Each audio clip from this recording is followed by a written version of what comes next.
Everybody, it's Pete A. Turner, executive producer and host of your Break It Down show. I've got a cool episode today.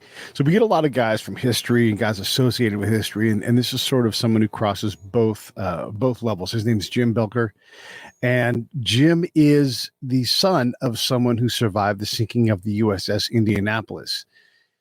Jim's dad has passed on, and it was one of the, I guess, about 400 dudes they pull out of the ocean. Another one has been on the show, by the way, and he's from Benicia, my hometown. His name is Harold Bray, and he is still with us. And so his show will be in his episode will be in the show notes. You can also go to YouTube and just type in Harold Bray Break It Down Show or Jim Belcher Jr. and type in Break It Down Show after that. And you should be able to find it. Joining me on this episode is Martin Bennett. And here's why Martin's important. T. Martin Bennett, as he's known as an author. Martin writes a story about the guy who basically is the first Japanese guy to fly into Pearl Harbor on the attack. And he hates America, and he's a warrior, and he's the guy that starts the war, and ultimately immigrates to the U.S. and raises his family and loves America in the end. And this is sort of the same thing with Jim's dad. Jim's dad wasn't big on Japan, but goes there during the occupation time, post-World War II, falls in love with a Japanese woman. And from that becomes a lifelong relationship that Jim Belcher Jr. comes from. So Jim he's inexorably tied to the Indy. He understands what it means to, see someone go through these trials and tribulations, go through these periods of hate, but then come out on the other end loving. And I think that's an important message for today when we're all trying to look at each other and decide who's evil and who's not and just assign it to them. I mean, we had that dude from Mumford & Sons just leave the band because he was bringing grief upon the band for saying he read Andy Ngo's book. Goodness gracious, we got to do better than that. So I think this is a great episode to try to realize that between these two guys, between Martin and Jim and their work, we can get over enormous bounds. We can get through a lot of conflict. And if we can't, then the conflict will seem way worse than just trying to get along a little better. I think this episode is about that. Anyhow, you're going to love it, Jim Belcher Jr. And then if you are interested in the USS Indianapolis and its history, you can just go to their website, ussindianapolis.com. There are a few of these veterans left. They have incredible things. We're going to be trying to do some stuff with Harold this year. COVID has sort of slowed us down on what we were going to try to do last year, but we're trying to get back to it now that we can sort of move around and do things. Everybody, if you don't know the history of the USS Indianapolis, it's Quint's monologue in Jaws is about that. It's a ship that delivered one of the atomic bombs. And when it leaves where it drops it off, it goes unescorted onto this next thing. It doesn't make it. And they're sunk by a Japanese sub, and no one knows that they are sunk. And so they have these hundreds and hundreds of men. So about a third of the crew went down with the ship right away. The ship sinks in like 12 minutes. Two-thirds of the crew survive, but then over the course of the next 5 days until they're accidentally discovered, another 300 or 400 people die. And so you have these remaining survivors, and now you have these last few guys that are out there still doing it. So it's an incredible story. Jim's doing incredible work as the guy who runs the organization that supports all of the USS Indy survivors. And if you ever want to know anything about that, Jim is your point of contact. Jim's a friend of the show now, and someone I really look up to. He's kind of like my big brother. I'm on a follow in his footsteps. All right, enough about that. Save the Brave, savethebrave.org. Go there and contribute. If you want to do something else with charity, you should do it. Get to work on charity. And if you want to support us, here's a great way to do it. Go to breakitdownshow.com. Go to the PayPal link, should be top of the page, and just put a little small amount monthly in there. I'm telling you, this makes a big difference. I mean, I'm going to be on the road a lot this summer, in part because of this. You're buying gas. You're helping me buy ads. You're helping me buy equipment. You're helping me buy airline tickets. All of this stuff is going into getting me on the road and finding us bigger and better stories and making the show even bigger and better than before. So if you love what I do, if you love all of us here on this crew, put to work your money every now and then, and I will promise I will come back and you will get something for it. All right. Thank you guys so much. Here comes Jim Belcher Jr. Lions Rock Productions. This is Jay This Moore. is Greg Proops. This is Jordan Harbinger. This is Dexter from The Offspring. This is Nathan This is East. Sebastian Younger. This is Rick Marotta. This is Stuart Copeland. This is Mick Gillette. This is Andy Summers. Hey, this is Skunk Baxter. This is Gabby Reese. This is Rob Bell. Hey, this is John Leon Guerrero. Hey, and this is Pete A. Turner. This is Jim Belcher Jr., and you're watching The Break It Down Show. And now, The Break It Down Show with John Leon Guerrero and Pete A. Turner. Jim Belcher. I've been saying the wrong way all day long. Hey, Jim, thanks for coming on the show. The story of your work, the story of your dad and his his peers is incredible. Your father survived the sinking and then subsequent lack of discovery for 5 days of the Indianapolis. We've had Harold Bray on the show, and anytime we have a conversation like these kind of things, I started to think who would be a great co-host. And when you told me that the story of your dad is also the story of Japanese Reconstruction, meeting and falling in love with a Japanese girl, I got it. I need to have Martin Bennett on because he has a similar story in his book, and he's been on the show before, of a World War II fighter who hates the Americans and then ultimately falls in love with America and raises his family there. And this is, especially after watching the Super Bowl, fellas, with all of these commercials about unity, we have a map for this, and it looks like getting along and doing well. So first off, Jim, thank you so much for being on the show. I really appreciate it. And then Martin, when I suggested this to you to have Jim on the show, what were your thoughts? Well, it's a fascinating story. I love history, but I'm the kind of guy that I don't like to go shallow. I want to go deep, and I just don't have time. So I'm kind of an all or nothing person. So it's definitely on my list to read this book, but I will have 1,000 questions about this story because it's a really, really interesting and intriguing story, and a sad story. Yeah, it's probably as tragic as any World War II story can be, and it's multi-layered because it continued on up to today. When that submarine sinks your father's ship, and in moments, 1,200-ish people on board, 300 go down almost instantly, and then they lose another, 600, to sharks and exposure and salt water. And just for you guys should definitely listen to our Harold Bray episode, and we're not going to get a whole lot into the sinking because there's a lot of stuff on that already. Sure. But there's definitely things out there. One of the things that I found fascinating, Jim, was that as they were rescuing these guys, it took so long that they were expiring. They even rescued a guy who ultimately doesn't survive because he, it's like, I think they pulled 317 out and 316 actually survived this thing. Yeah. His 320, they pulled out of the water alive. 316 made it to shore, just from the rescue ships to shore. It was a very tragic situation. There's a YouTube video, if you ever get a chance, with Paul Murphy. He just totally breaks down talking about those 4 guys that died and what their mothers and families must have thought, that they were rescued alive and then didn't make it. How sad. But, and what about the senior? Wasn't the senior ranking person on this ship just hooking a ride? No, the senior ranking person, the guest. There was a guest on the ship. I know he was a naval officer. I don't know him. I don't know his family, but I know he was an acquaintance, I believe, of Captain McVeigh. So he was hitching a ride to the Philippines to Leyte, and how unfortunate that had to be. There were the one passenger on the ship, and he didn't make it. Yeah. Well, the flip side of the coin is the Indianapolis went to Guam after Tinian and dropped off some people. Who were those people who got dropped off, and how many were there? And I wonder how they felt after that. It's interesting. It actually goes back just before that at Mare Island, where they picked up their secret cargo to go to Tinian. They had a crew changeover that was massive. About a quarter to a third of the crew was new. My dad was one of those guys. He'd only been on the ship 5 weeks and 3 days when it sank. And he'd only been to sea, 15, 16 days. That was his first ship, 18 years old. And Harold Bray was the same situation. A lot of the guys got on the ship at Mare Island, and that was their first cruise. And, it was very sad. And then they did stop at Pearl on the way. It was a speed trip to get the bomb there.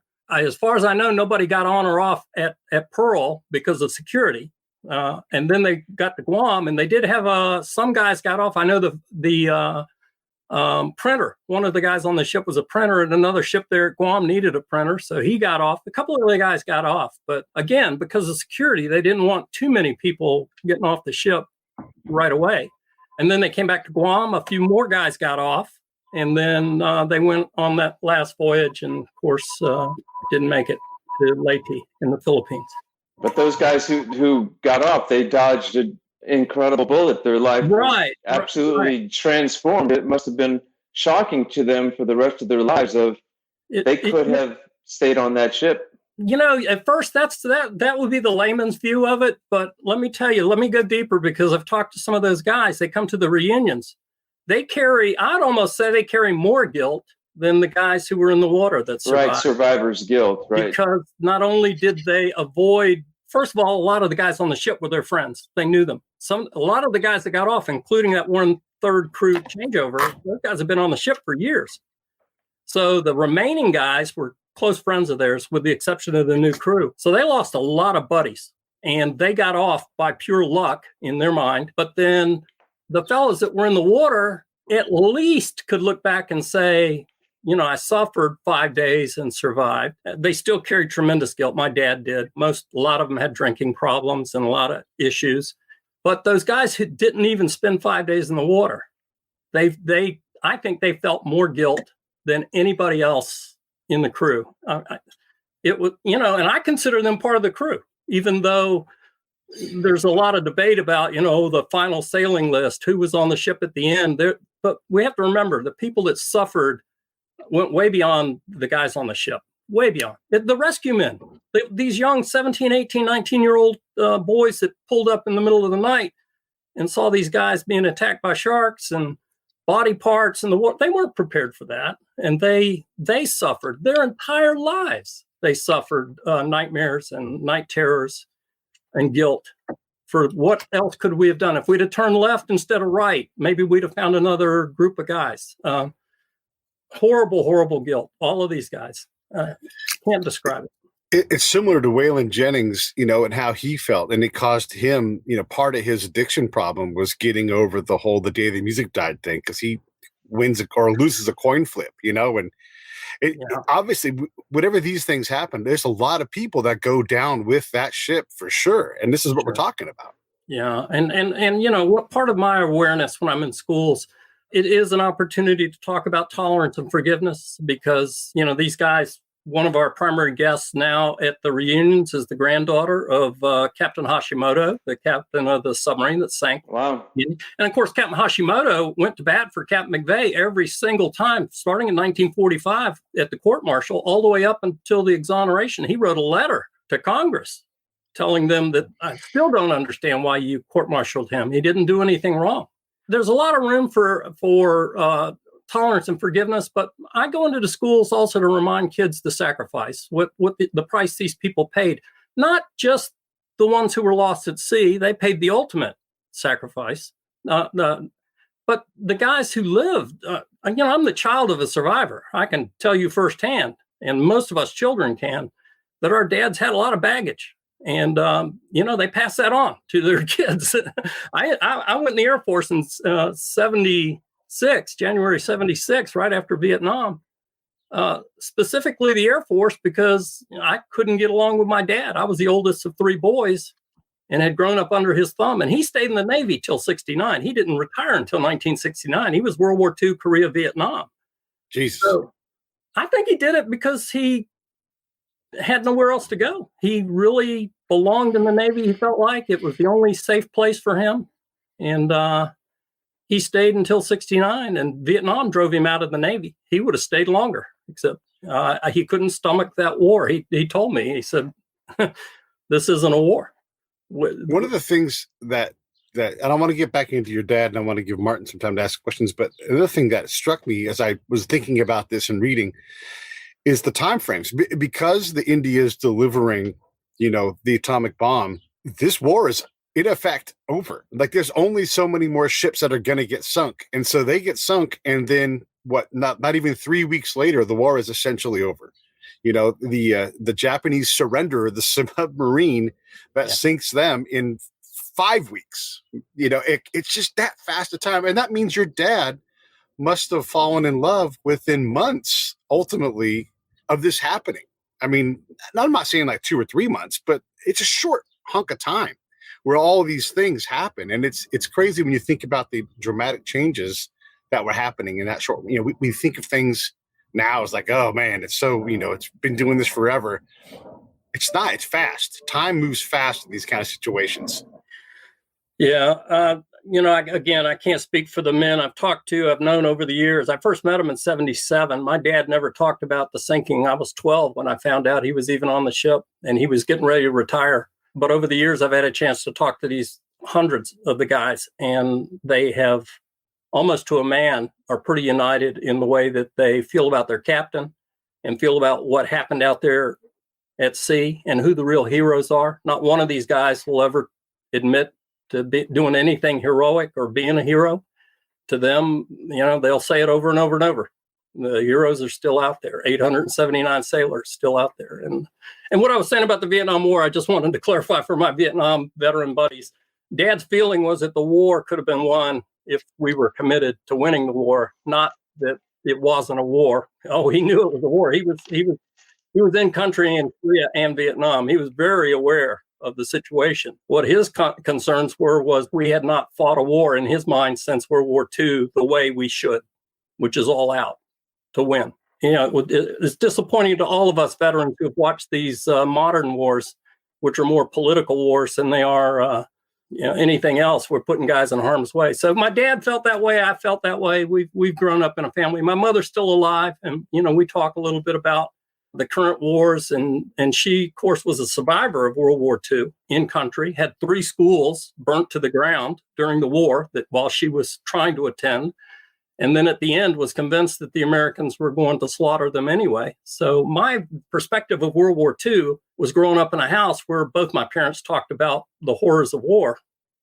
from their point of view.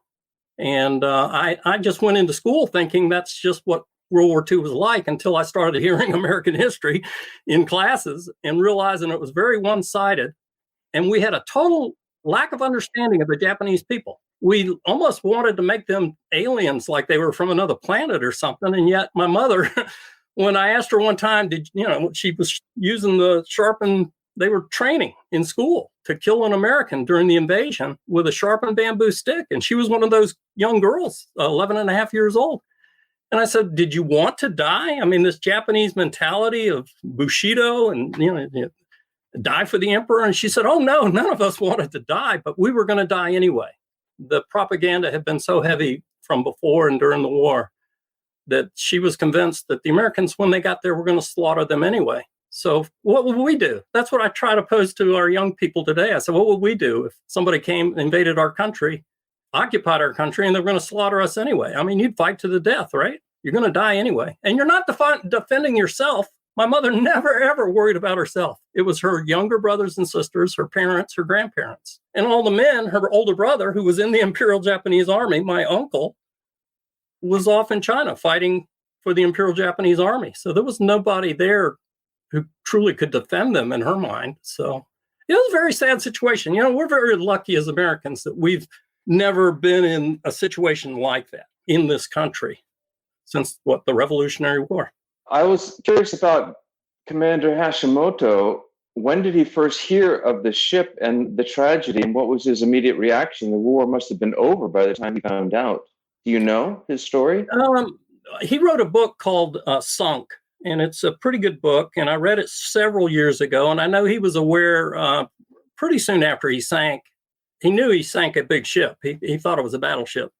It was a heavy cruiser. He felt nothing but regret about the loss of life of the Indianapolis. There was his granddaughter says it over, but not once in his lifetime did she ever hear him talk in any kind of celebratory or proud way of sinking the Indianapolis. He was very concerned. Wasn't it true that he first thought it was a battleship?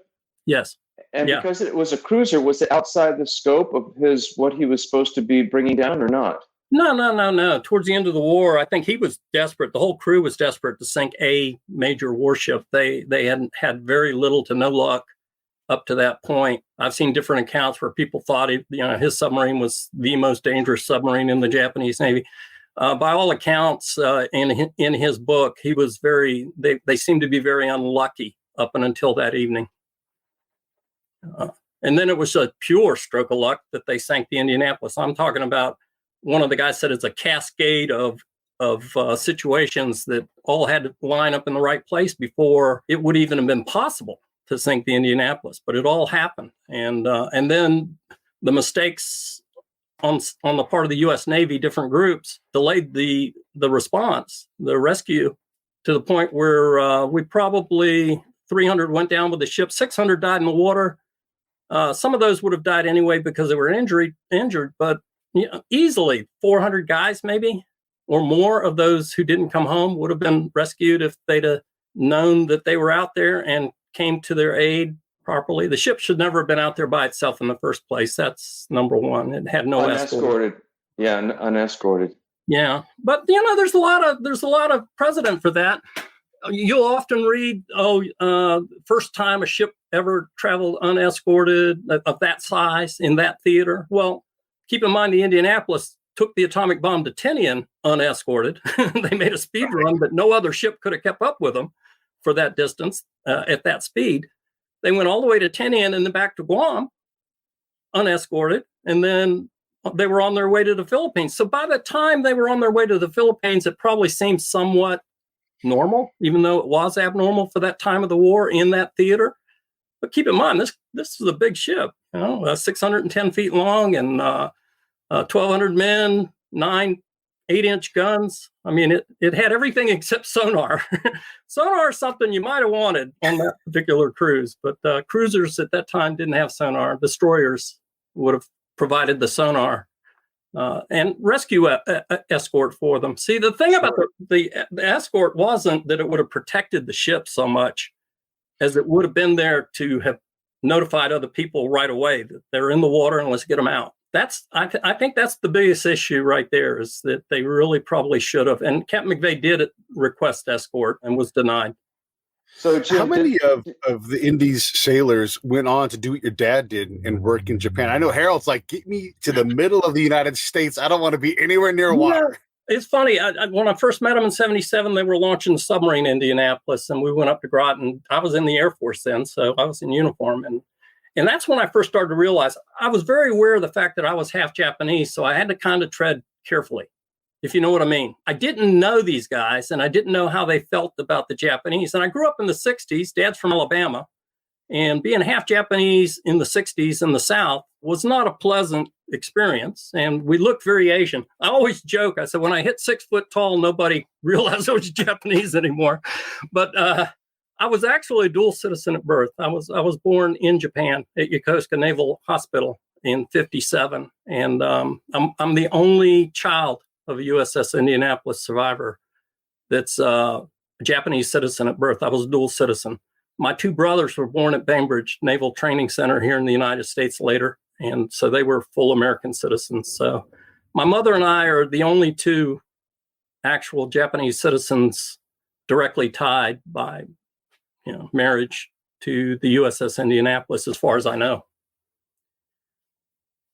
So yeah, our story is unique. I do try to use that story in schools to help children, young people understand that we can get along, that we can tolerate one another, and we can forgive one another. The thing about the Indianapolis survivors that amazed me from the very beginning was, as much as I tiptoed around like I did in the 60s and 70s as a Japanese American in school, as a school kid, we knew no Japanese. We didn't speak Japanese. We didn't write Japanese. We used to joke at our house, the only thing Japanese in our house was my mother. we had no decorations. We had nothing. My mother came to my high school graduation in her kimono, surprised me.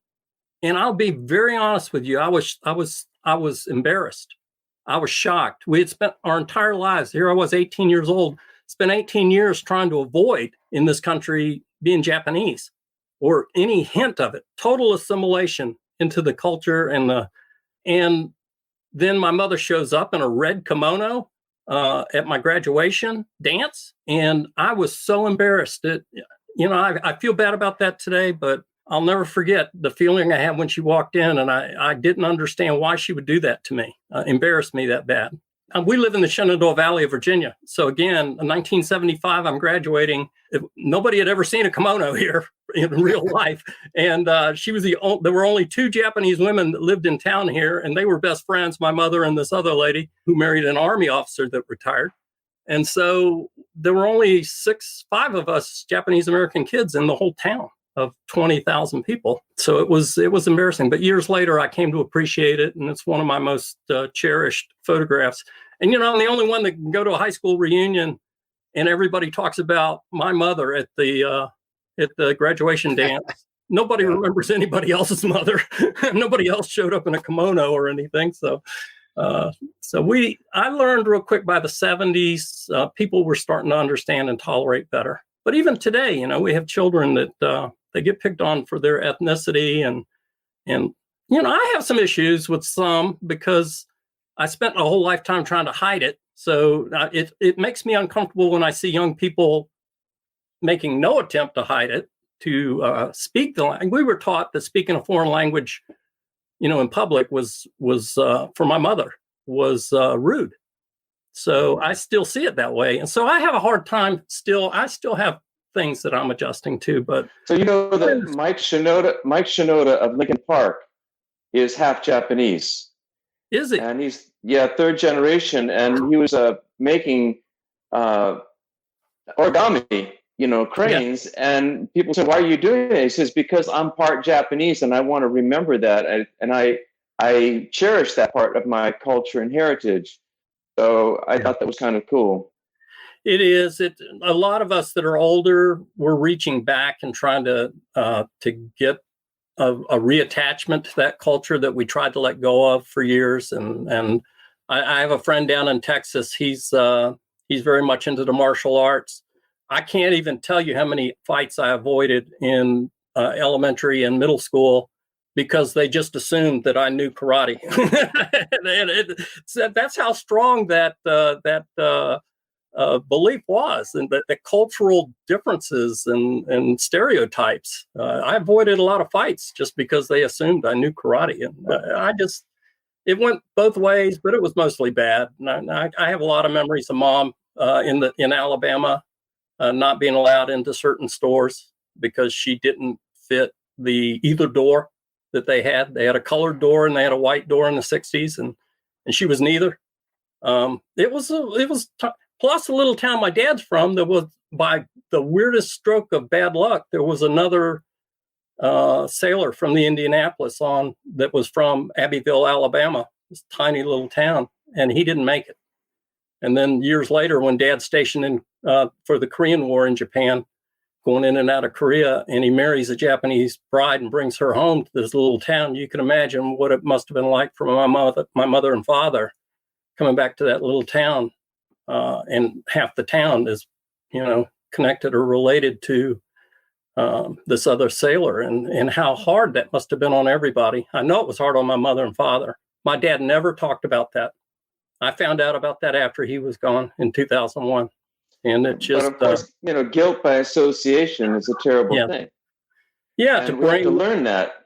Yeah, it's you know, when again, young people today, I think, have a better handle on the diversity part and acceptance, but I still see the remnants of that anger and hatred that is unjustified. I'll tell you what, the strongest resistance I get to being Japanese today as an adult, or half Japanese, is from younger people who weren't in the war. They weren't there. A lot of them, they're not even the children of. They're more like the grandchildren or nephews, and they carry tremendous amount of hate about, you know, they use the derogatory terms still, things like that towards the Japanese. And I look at them like, you weren't even there. How can you be so angry and you weren't there?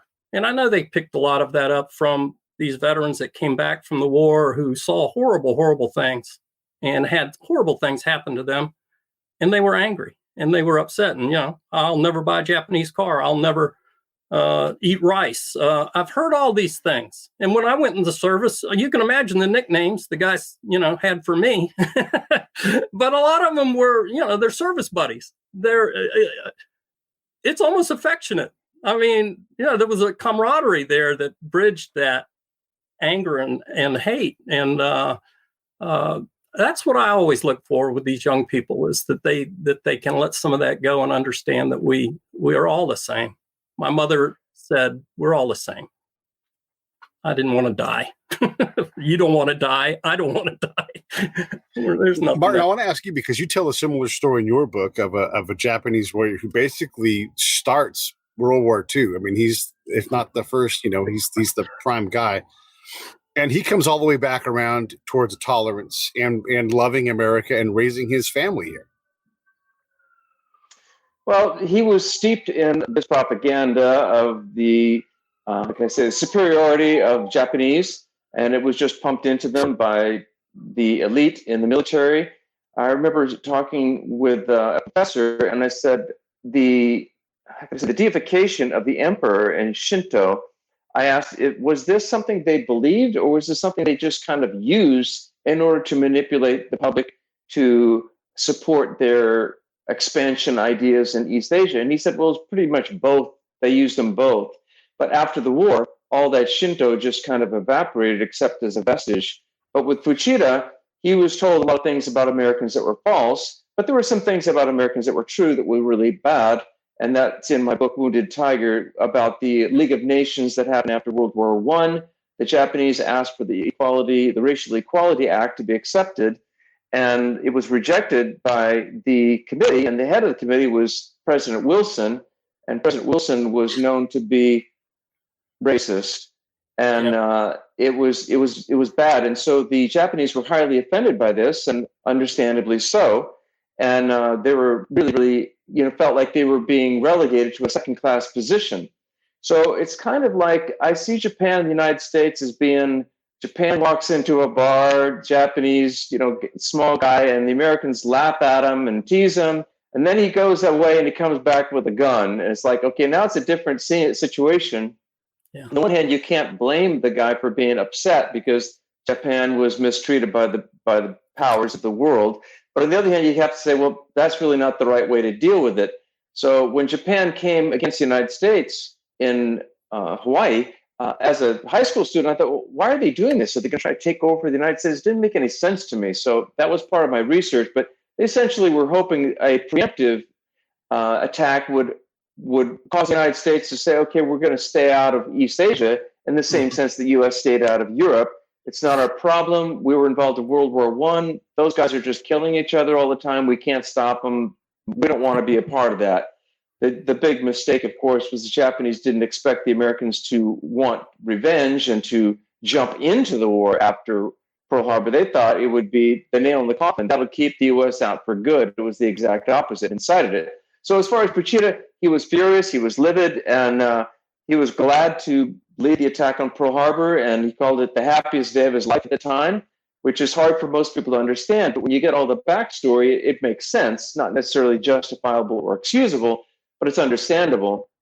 But through a long series of events, he eventually understood the American mindset, and he respected Americans. He had a change in his heart toward why he was alive. He should have died on multiple occasions.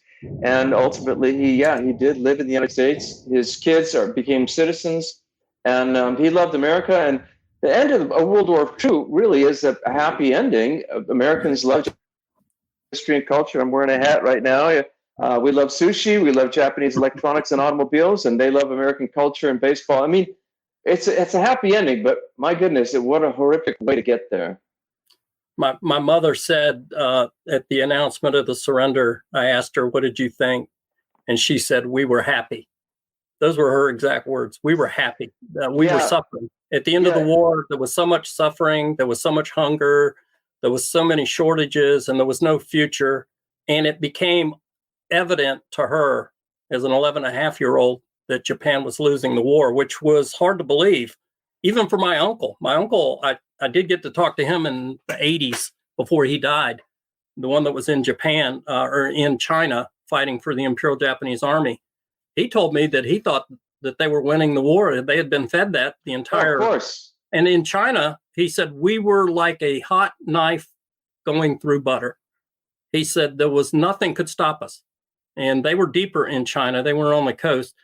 And he had no clue when they got the first announcements that the war was over in August of 45. He said, we didn't believe it. And it actually took them sending a former commanding officer to them to get them to surrender. They surrendered well after the war ended as a unit. And he just could not believe it. And then after that, he had 2 sons that are my age. He never told his sons anything. I went to Japan in 2003 And I met them and I asked them, he was already gone. Well, did your dad ever tell you his stories? And he had written me a 10-page letter when I was still interested in asking him questions by mail. And he told me his stories, drew me a map of where he'd been in China and so on.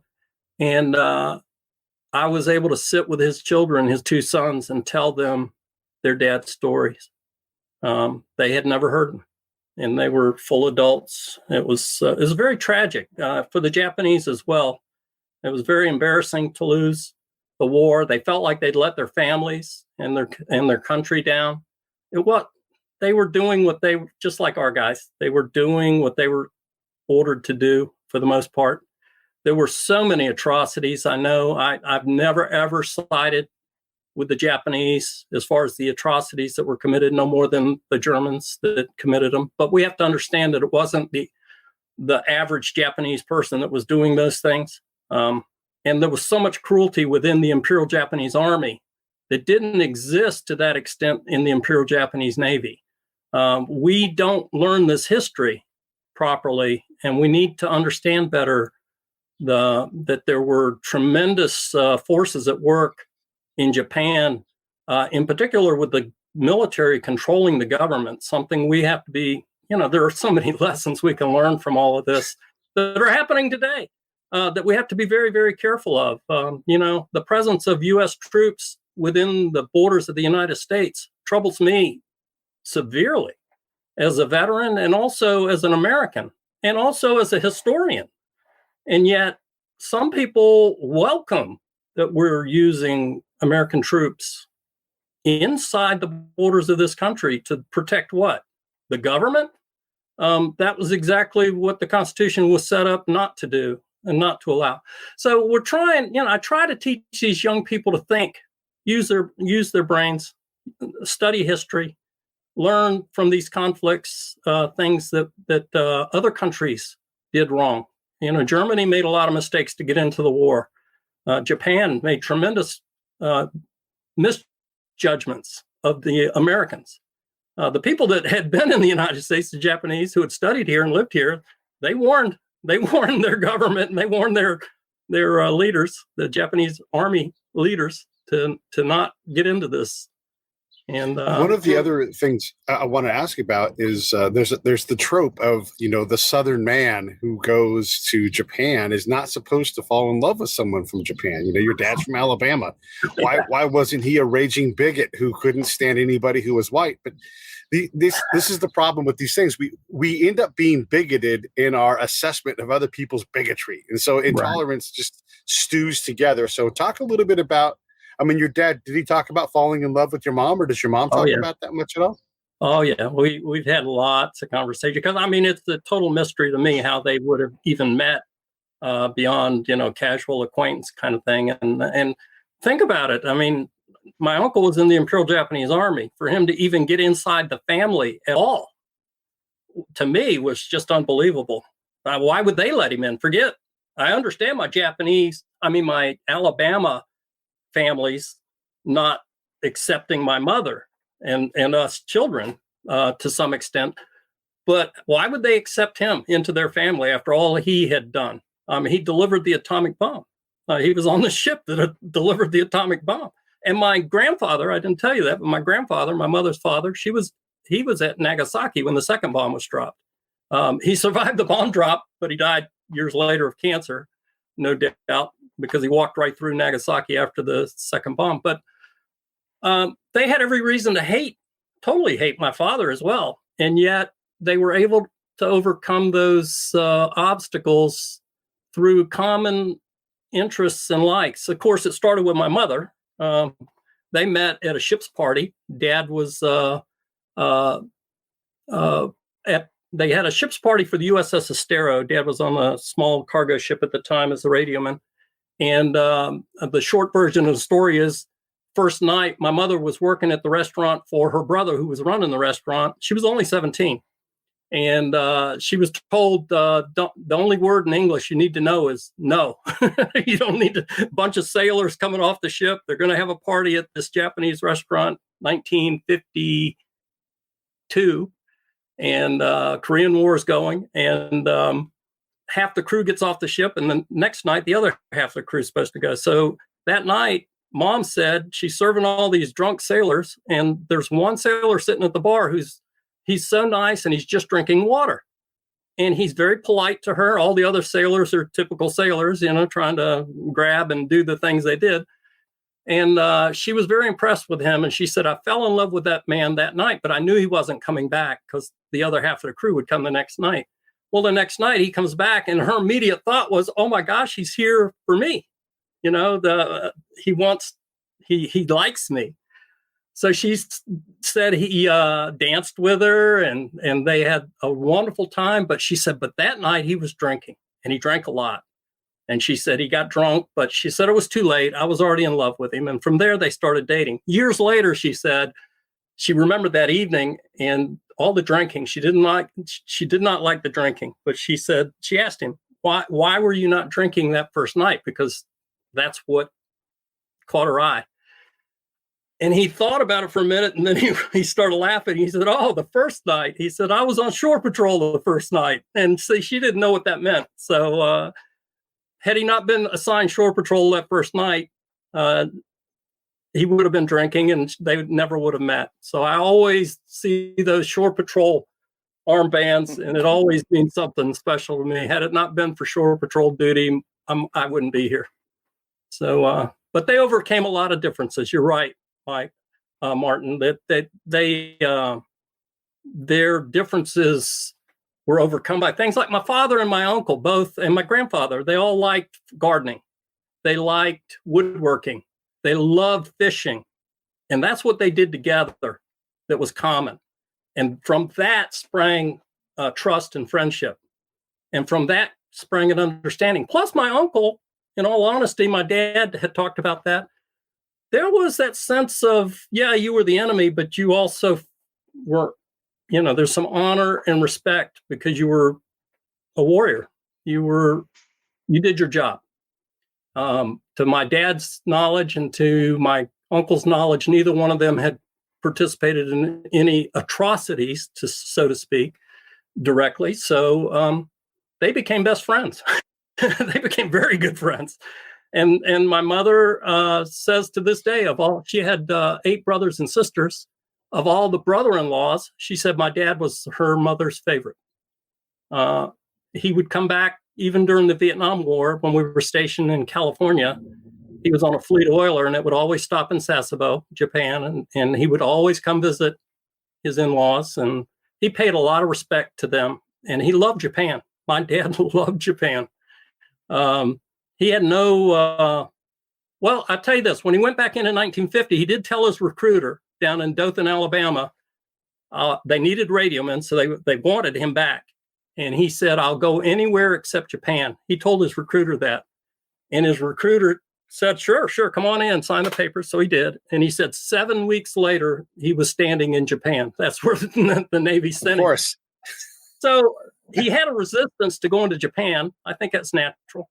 But once he was there, he ended up staying till 1957. From 1950 to 57, 7 years, he was stationed in Japan. That's unusually long. He wanted to be there.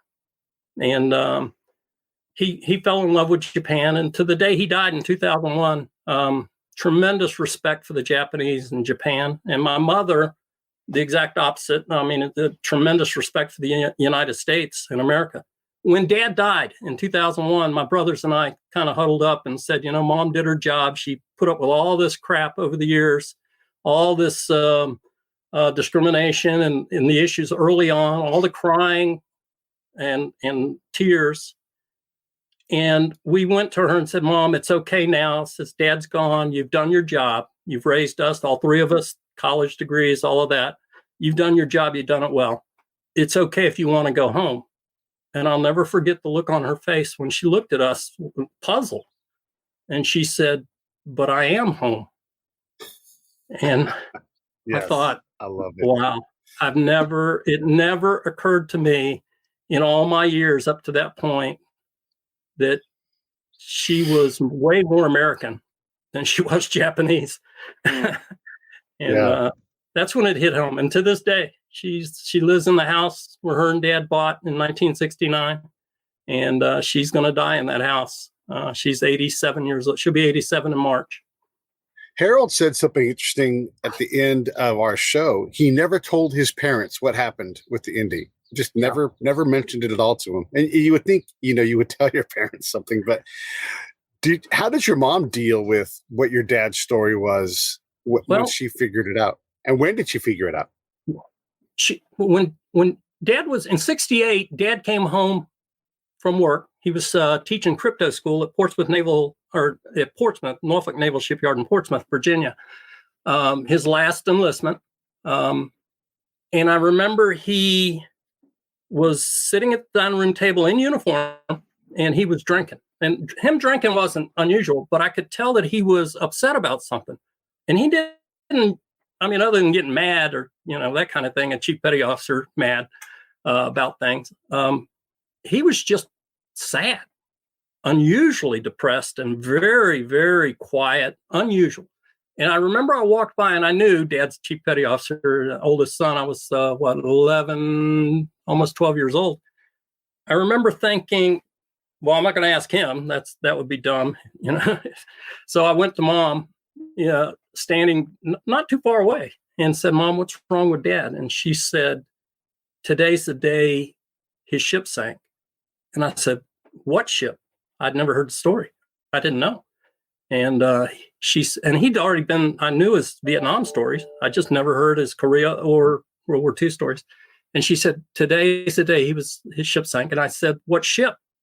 I was all excited. And she looked at me and she said, I don't know. He's never told me. They'd been married 14 years at that point. So I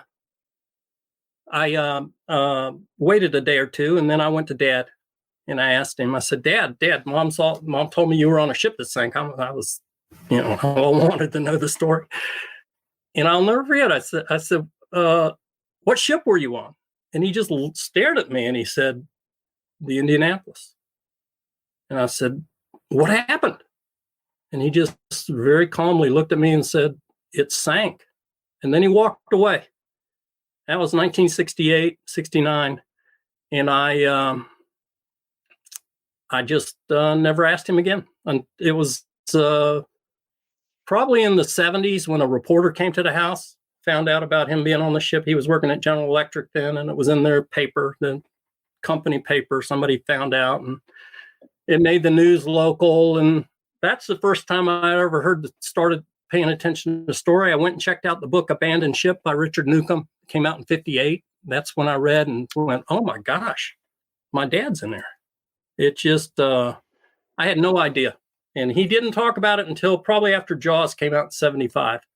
That's when he started talking. And then he went to the reunion in 1977, the submarine launching. But he didn't go back to another reunion until 1995 when they dedicated the monument in the city of Indianapolis for the crew. And he went for that. Well, we all went, except for my mother. She didn't go. She was afraid that this was a ceremony for the families, and she was afraid she would upset it by being there. So she didn't go. And then in 2001, she was going to come to her first reunion with Dad. And he had been begging her for years to go. And she finally agreed. And Dad had been talking her up so much to the guys. And so he knew that she was welcome. She wasn't sure, but she was worried that they would feel uncomfortable, not that she would. And she came. She agreed to come, but Dad died in May of 2001, and the reunion was July. So I just assumed she wouldn't go. But she said, no, I promised him I would go. So my brothers and I took her and our wives, and we went. And I'll never forget the first moment we showed up in Indianapolis after a 9-hour drive from the Shenandoah Valley of Virginia to Indianapolis. We went straight to the monument because she wanted to see his name on the wall just before dark. And there was a BBC film crew doing an interview with two of the survivors, Mike Carilla and Bob McGigan. And they were talking in front of the monument. So I stopped Mom. Was holding a little rose, little Japanese lady holding a rose. And I remember telling her, hey, wait until they're done. So we waited. But Mike Carilla looked over and saw Mom standing there, and he must have realized who she was. So he stopped the interview.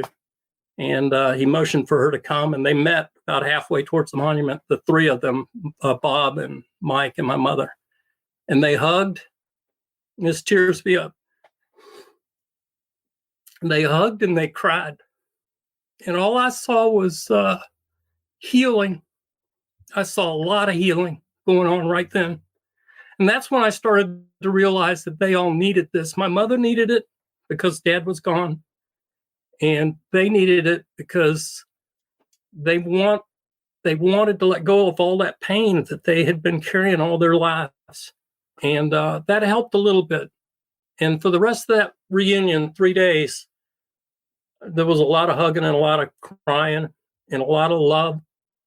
And I'll just never forget that. That's when I started to realize that everybody needed this. All of us need this, that I carry pain because of my father and my mother. And I saw other survivor children and wives doing the same thing. We were all crying. We spent a lot of time crying. It was very emotional, very emotional. And I'm glad that Mom went, and I know it helped her. She kept saying over and over, this one's just like Dad. This one's just like Dad. She would talk about every one of the survivors. This one's just like Dad. They have a lot in common. They come from every part of the country. They are of every different group that you could think of and every economic level. But there are so many similarities. The pain is there. You can see the pain. It's there. We've got 7 survivors today. And, we cherish these 7 guys that are left because they're the last of that generation of guys that are carrying this pain. And the good thing is the guys that are still here with us today, I think they are the most at peace of all the survivors. They've had the longest time to heal. And we've been in the healing mode probably for the last 25 years now. It's been a wonderful journey with these fellas. Harold Bray is so precious to me, Pete. He is. He took over the organization in 2007 as the chairman, and under his leadership, the real healing started. He started bringing all the lost at sea families back into our fold. Before that, it was mostly focused on survivors. We had so many of them. And now, Harold wanted the lost at sea families included. He wanted all of our rescue and recovery crews. They were hurting. They were out there too. They're still out there. Yeah. And, we're trying to bring them all together. It's been a journey. Yeah. That reunion stuff is important. And I was sort of the mayor of my senior class when we graduated. And I would get a lot of people saying, I don't want to go, there's nothing in there for me. And I'm like, yeah, but when someone sees you and they've held something, maybe they did you a wrong growing up or whatever, let them unburden it. Go because someone may have something that they want to get rid of, and give them that chance. Because you're right, these reunions are times it's like that. I can't even remember this offense. Please put that rock down. Don't carry that around emotionally, and here's everybody holding on to all this stuff. And you're right, these reunions give opportunities for that sort of healing. And then you're deeply involved with the organization now. Yeah, more so in the past couple of years. One thing I've learned over many years, I worked for Raytheon for years, is, there's a time when you got to turn things over to some younger people and let them, because we want this to perpetuate. I'm going to be 64 in March. We don't want, this to be just a children's thing. We want it to be a grandchildren and so on. And we have so many what we call friends of the Indianapolis now. We have the USS Indianapolis legacy organization that was created a couple of years ago that is going to carry this forward. And the survivors have appreciated the work we've done as volunteers. We call ourselves the stewards of the Indianapolis, because we basically serve the crew. As children and friends and grandchildren, we're here to make sure that their legacy stays alive. And we tell the stories, but not just the history. You can go and read the history in the books. There's 1 million books on the Indianapolis. What I try to do is come and encourage others to do is come and tell the stories of the guys. We knew these guys. We've met these guys, and most of them are gone, but their lessons are still with us.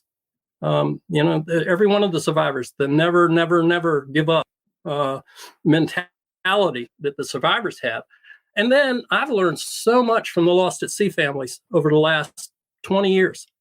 Something that I grew up in a survivor family. My perspective was over here. Theirs was over here. And now we've all come together and we're working together to try to make sure that all of us stay together as a family so that these remaining survivors know that their story's not going to die with them. That was their biggest worry. I remember the first time I met them, they started talking about that. We're the only ones left to tell the story because there were none of us younger people out there telling it. Now we are. The good news is they still celebrate Old Founders Day in De Smet, South Dakota, where the Ingalls Wilder family came from. 140 years later, they're still celebrating, those first folks. So you guys have a lot of work to do to catch up to those guys. Hey, yeah. Martin, as you hear all these stories, and when you compare that to the history that what are your thoughts? I mean, this is blowing me away. Well, the opening of my book, Wounded Tiger, is a scripture from the Bible saying, are we not all brothers? Are we not all children of the same God? And that really is the theme of the book. And I think that's a theme of what Jim's sharing, that when we see the other person as being different than us and something is wrong with them because they're so different. And Eastern and Western culture is very, very radically different. But when you get right down to it, we're really pretty much all the same. We have the same hopes and fears and desires, and it's really a good thing. So I think that this, what you're sharing, Jim, about these reunions and heart to heart, it's the same thing. When you were talking, it reminded me of a woman I met, and I still know. She was in Fukuoka as a woman, as a little girl, and that's in between Hiroshima and Nagasaki. And I asked her, what did she feel like when the war was over? And she said, I was very relieved, because we were living in bomb shelters. We just were going in bomb shelters all the time. She said, but I was terrified of the Americans because I was told they're going to come and rape and murder and steal, and they're just monsters.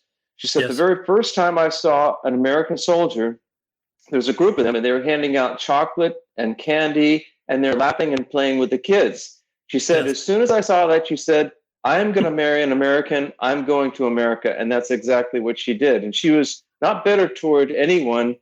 Very lovely woman, a lot of happiness. So unfortunately, governments use propaganda to manipulate people to be afraid of the unknown and to hate what we don't understand. But the fact is, when we humanize the other person, we can love them and they can love us. And really, when people talk about unity, there's a cost to it. And it means you have to be open, you have to be loving, and understand that we're pretty much all the same. So to answer your question, that's how I feel when I hear you share. All wars begin by people hating each other because they're so terrible and other, but they can end with very happy endings. Like in your case, your father falling in love with a Japanese woman, which seems completely counterintuitive to what's going on. But once you recognize the humanity of your enemy, it changes things. Yeah, and my mother said the same thing. My father had a saying. He said, because he'd fought in 3 wars, he said, you have to demonize your enemies in order to fight them. You can't fight somebody you like, so you have to demonize. And they do the same thing. Mom had a very similar story about her first contact with Americans. She told me that when she first saw an American, it was a fighter pilot that just buzzed and strafed a bunch of children. And it was an American fighter plane. And that was her first, and it just confirmed what she had been told about Americans. She thought they were ugly, brutes, barbaric, dirty people. That's what they were told as children. And she said, suddenly this plane flies by, zooms past low-flying, strafing children on the road, dirt road. And she said, I caught a glimpse of him as he went by, and his cockpit was pulled back on the fighter plane. And she said he had a bald head, red skin, and big eyes. She said he looked like a bug. And he's got his flight cap on, his goggles on, and he's probably hot, 110 degrees in that cockpit. And that's what she saw. And in her mind, he was almost like an alien. I mean, he was not from this world, ugly. But she said then, same experience. The children are hiding in the house. The Americans are marching down the street, American GIs in occupation. The parents are hiding the children. They're afraid that the Americans are still going to slaughter them. And the Americans would throw things into the yard, toilet paper, soap, candy, all kinds of anything out of their backpack they could carry, because they knew that these Japanese people and the children had nothing. And she said they would throw the candy away because they were convinced the candy was poison. And she said they did that several times. And finally, one of the GIs, knowing what was going on, hopped the fence in their little front yard, reached down and just randomly picked up a piece of candy and popped it in his mouth. And she said, and these were her words, "That's the moment I knew they lied to us." Americans are not, these animals. They're kind. They're trying to help us. And from that moment on, she said, when the Americans would come down the street, the kids would all go and grab them by the leg, and and the guys would play with them. And she said, I fell in love with America. And those GIs did that. Mm-hmm. It wasn't a politician. It wasn't, a government thing or a mandate or time. It was that instantaneous, sincere caring by a soldier who they didn't expect it from. Changed my mother. She said at that moment, she was the same way. I fell in love with America and Americans, and eventually wanted to come to the United States. So, Martin, do you have any since 57, so I guess it's stuck. Martin, do you have any final questions at all for Jim?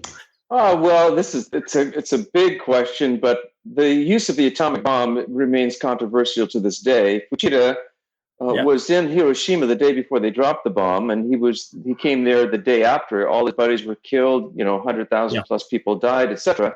But when he was asked by another officer, how could the Americans do this? Fuchida's response was, "This is war. If we had the bomb, I would have been happy to drop it on the Americans. That's just war." He didn't have any problem with it. So what are your thoughts on that with understanding you got like 1 minute? What are your feelings being a half Japanese, half American, having a dad who was on the Indianapolis that transported the nuclear material? What are your thoughts about the use of the nuclear weapon in Japan? I can take as much time as you need. Don't rush. Okay. Well, I can sum it up with an incident that happened. I was doing a presentation at Blue Ridge Community College in Virginia, and my mother just happened to be at this particular presentation. We had 5 survivors and 2 or 3 rescue men on the stage, and the audience was mostly locals and college students. And I had a young 18-year-old boy stand up in the back of the room when we took questions and answers at the end. And he looked at my survivors and he said, "Do you, having delivered the atomic bomb to Japan, do you feel guilty for having killed so many innocent civilians?" Those were his words. This is what we learn in school as young Americans. And I remember the guys, I know their answer on the stage. They felt like what they did was they had to do it. Otherwise, millions of Americans and really millions of Japanese were going to die. But I said I had this rare opportunity. I went to my mom because we had just talked about it maybe a month before that. I never thought to ask her that question, Martin. I just knew the answer because I grew up in the family. But I said, "Mom, would you answer his question?" So I had her stand up and I gave her the mic. And all she said was, "Dropping those bombs saved my life." And keep in mind, my grandfather was at Nagasaki. One of the bombs was dropped on him. And what she meant by, and explained later, was, had we not dropped those bombs, her government would not have surrendered, and they would have died in the invasion. They would have died in the invasion. And we're talking upwards of, talking to my family, 10 to 20 million Japanese. We talk about the 500,000 to 1.5 million Americans or allies. We got to remember there were a lot of Japanese that truly believed, like my mother and your friend, Martin, that they were going to die anyway. Mm-hmm. And that's why they had that mentality of fighting to the death that we attribute to their ethnicity. It has nothing to do with that. It has to do more with propaganda than anything else. If we believed that we were going to die, we would have done the same thing. And that's what I try to drive home to these young people, that we should not, as Americans, feel guilty for having ended that war. We should be happy because my father said, war is hell. You fight a war to win, people die. But the whole idea is to end the war so people will stop dying. not drag it on for 20, 30 years like we're doing now. It makes no sense. If you want to support the folks who remember the Indy, whether it's survivors or rescuers or kids or grandkids or people who got off the ship, in Vallejo, all of these folks, you can go to www.ussindianapolis.com. They meet every year, if possible, FU COVID, in Indianapolis, so that they can continue the healing process, continue remembering. And I mean, this story is remarkable. And it's a shame that so many of us only know of this through Jaws, that there is so much history to understand. Your uncle's history of fighting. I mean, we had Victor Davis Hanson on the show a while back talking about his history of World War II. And he's like, and in this country, and in this country, and in this, we think that World War II is D-Day, Berlin surrenders, Pearl Harbor, some island hopping, and then a bomb, everybody surrender. Right. But it's a true world war. And it's great that you guys are out there, not only telling this story, but helping us get it right. It's an incredible thing you guys are doing. And I appreciate it that you're coming on the show. And I appreciate you telling the story. And I appreciate you, Martin, for telling your incredible story, because these are horrible, horrible things. And these folks aren't supposed to like each other. And here they are. We have two love stories between two nations in two different books. And it's just incredible. Yes, it is. Yeah. Thank you so much, too, for having us on here. I appreciate being able to share the story. And I hope one day, this story will become more normal for telling stories. I know we have some Vietnam stories that are very similar as well. There's been a lot of healing over many generations. But I think, Martin, I did get a chance to read some of the book already, and fantastic story. I can't wait to finish it and have a conversation with you. Martin, anything in closing? No, I think that's a bit. We're all the same. We all have the same desires, and friendship is absolutely possible, but we have to love, and that's sometimes expensive.